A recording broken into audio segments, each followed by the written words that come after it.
जो सीता जी ने किया। लक्ष्मण ने रेत खींच दी कि बाहर नहीं जाना। बाहर एक साधु महाराज खड़े हैं जिनका नाम रावण है, झूठा है, कलंकित है, लेकिन कहता है कि मैं बंदी भिक्षा नहीं ले सकता।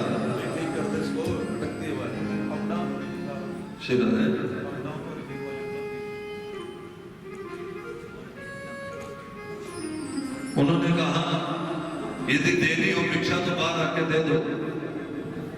तो सीता जी कहती हैं कि देवर की आन रहे न रहे, करती हूं कर्म गृहस्थी का, अब ध्यान छोड़ी से रेखा का, रखती हूं धर्म गृहस्थी।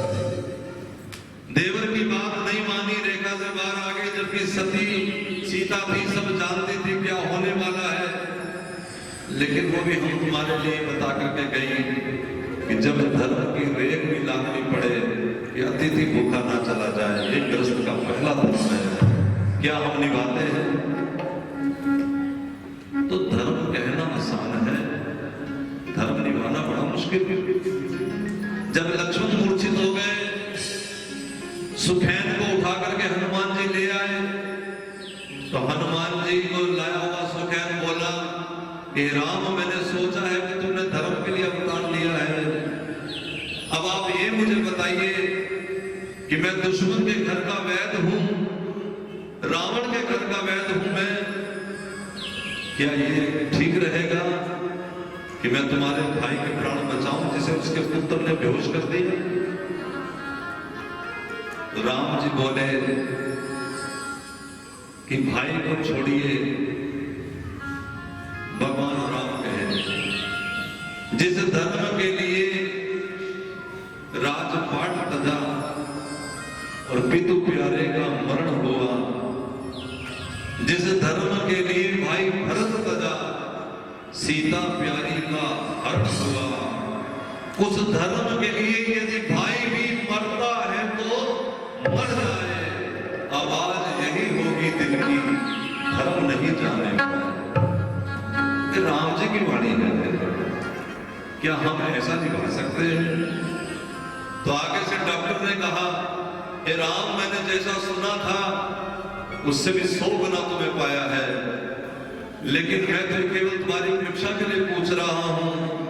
कारण ये कि डॉक्टर का एक ही धर्म होता है, मरीज की रक्षा करना। तो ये नहीं देखा करता कि दोस्त के घर का है कि बैरी के घर का। हर एक अपना अपना धर्म होता है। अध्यात्म का धर्म है शिक्षा देना। ये नहीं देखा करता कि अमीर घर का बच्चा है कि गरीब घर का बच्चा, बराबर शिक्षा देना उसका धर्म है। इसी प्रकार गुरु का काम ऐसा ही है।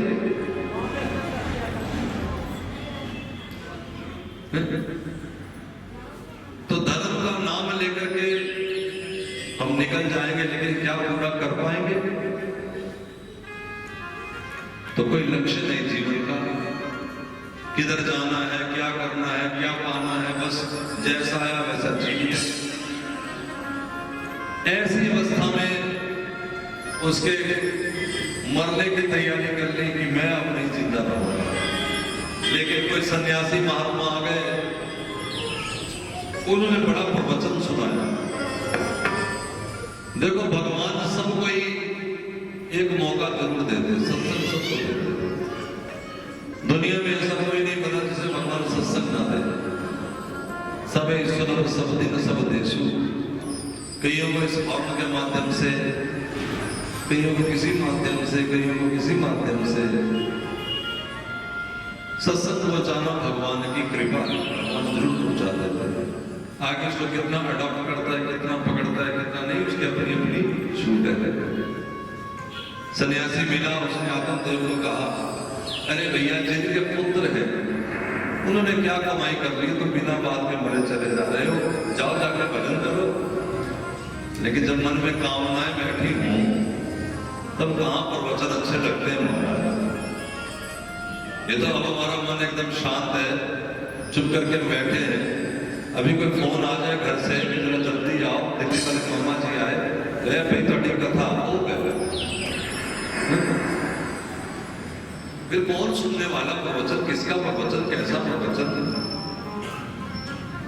फिर भी चलो, माताएं कुछ अच्छे भगवान ने कृपा कर रखी है इनके अंदर।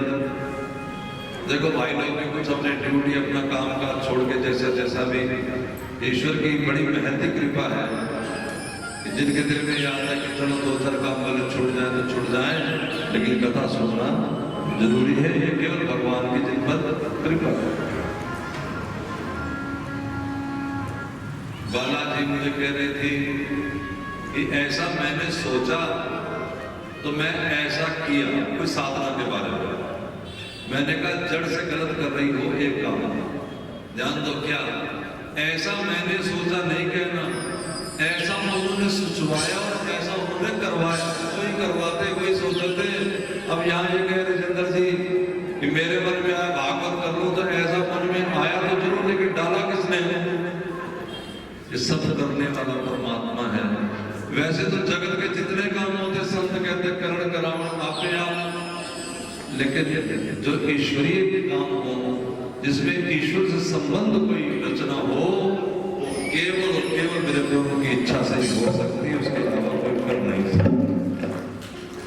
यदि आपको घर बैठे कभी एक बार भी श्याम सुंदर की याद आ जाए तो ये जरूर समझ लेना कि आज मेरे मोहन ने अपनी मुरली बजाई है जो मुझे सुनाई नहीं।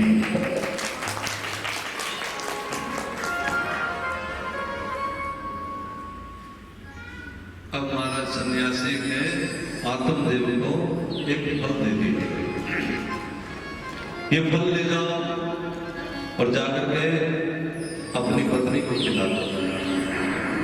लाकर के पत्नी को फल दिया। दरअसल इसको बंद कर दिया, बिल्कुल कर दिया ना ये।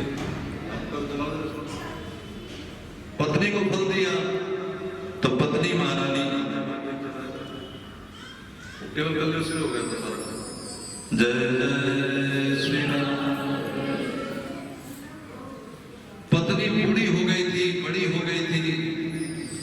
उसने सोचा कि अगर इस बुढ़ापे में फल खाऊंगी, गर्भवती हो जाऊंगी, तो कहीं ऐसा ना हो कि भूकंप आया मैं हिल ही ना सकूं, क्योंकि धुंधली है ना, स्पष्ट नहीं देख सकती। अरे गर्भवती हो जाऊंगी, जब संतान होने को आएगी, सुना उन दिनों ननद आ जाती है तो सारा ही मेरा माल चौपट करके ले जाएगी। अब क्या करूं? सो उसने अपनी बहन से कुछ सांठ गांठ कर ली। बहन कौन है?